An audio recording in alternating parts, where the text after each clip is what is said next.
देखिए रेस्टोरेंट्स, ये जो क्वेश्चन आपका है क्वेश्चन नंबर 14 एक्सरसाइज 1.1 का। मान लीजिए कि XY तल में स्थित समस्त रेखाओं का समुच्चय L है और L में L1 L2 such that L1 समांतर L2 के द्वारा परिभाषित संबंध R है। सिद्ध कीजिए कि R एक तुल्यता संबंध है। रेखा y 2x+4 से संबंधित समस्त रेखाओं का समुच्चय ज्ञात कीजिए। तो आपके पास XY तल में समस्त रेखाओं का समुच्चय L है। L एक सेट है और कैसा सेट है L? समस्त प्रकार के उसमें रेखाएं हैं और संबंध आपका ये है। कौन सा संबंध है आपका?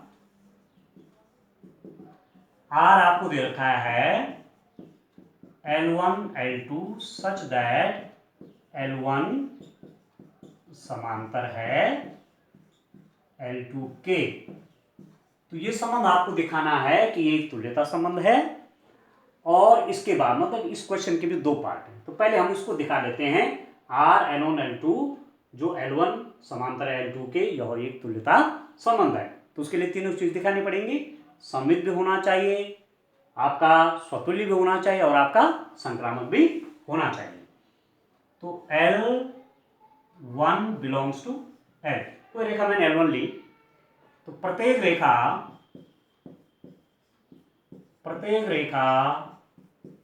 स्वयं के समांतर होती है। प्रत्येक रेखा स्वयं के समांतर होती है। एक रेखा आपकी ये है तो वे रेखा भी उसके ऊपर समांतर। इसका मतलब L1 बिलोंग्स टू R। इसका मतलब R एक स्वतुल्य संबंध है। R स्वतुल्य हो गया।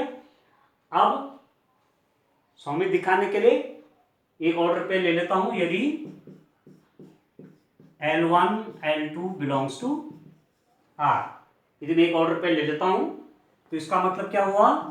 L1 समांतर है L2 के।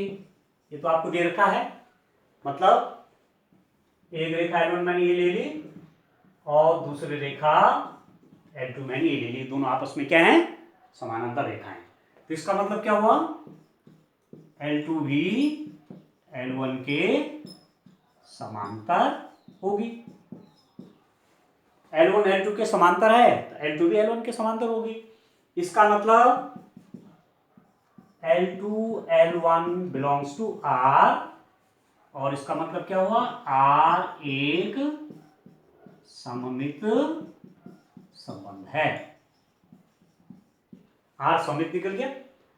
अब संक्रामक दिखाने के लिए मुझे दो पे लेने पड़ेंगे।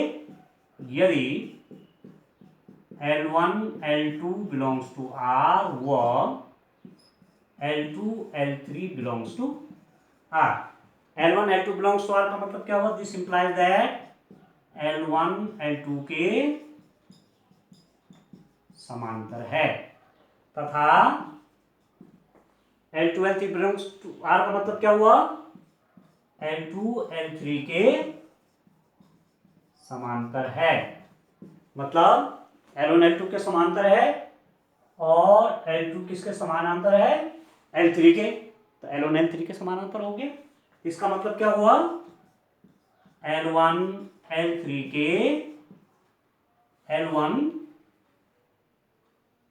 के समांतर है।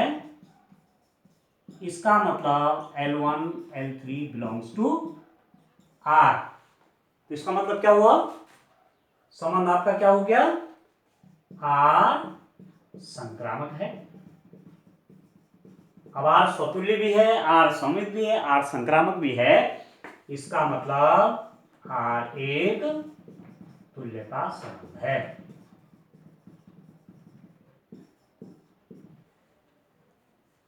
अब एक पोर्शन तो इसका हो गया, R एक तुल्यता संबंध है। अब इसका दूसरा वाला पोर्शन लेते हैं। हमारे पास क्या दिया हुआ है कि y is equal to 2x+4। ये जो हमारे पास लाइन है, एक सरल रेखा है। इस सरल रेखा के इस सरल रेखा से संबंधित समस्त रेखाओं का समुच्चय ज्ञात कीजिए। अब रेखा आपको क्या दी हुई है, y = 2x + 4। इस रेखा की प्रवणता निकालिए। इस रेखा की प्रवणता ग्रेडियंट हो जाएगा बच्चों 2। y = mx + c से तुलना करेंगे। y = mx + c से तुलना की तो n की जगह कितना हो गया 2, तो रेखा की प्रवणता क्या होगी 2 होगी। अब जितनी भी रेखाओं की प्रवणताएं 2 होंगी वो सारी इन रेखाओं की क्या हो जाएंगी, समांतर हो जाएंगी। मतलब इस रेखा की समांतर रेखाएं की प्रवणताएं हमेशा 2 होंगी। रेखाएं अलग अलग हो सकती हैं, यहां पर ये भी हो सकता है y = 2x + 5, ये भी इसके समांतर होगी। y + 2x + 6, वो भी इसके समांतर होगी। y + 2x + 7 ये समांतर होगी, क्योंकि प्रवणताएं आपस में समान यदि रेखाओं की हैं तो वे आपस में समांतर होती हैं। तो यहां पर आप देखिए y = 2x + 4 से संबंधित समस्त रेखाओं का समुच्चय क्या हो जाएगा बच्चों, y = mx + c, जहां c belongs to r। y = mx + c belongs to r, परंतु n की जगह में क्या लिखूंगा, n की जगह में 2 लिख दूंगा, क्योंकि प्रवणताएं क्या होनी चाहिए, समान होनी चाहिए। और c क्या है, r में है, c को अलग अलग वैल्यू देंगे, अलग अलग रेखाएं निकलेंगी और वो सारी लाइंस क्या हो जाएंगी, इसके समानांतर होती जाएंगी।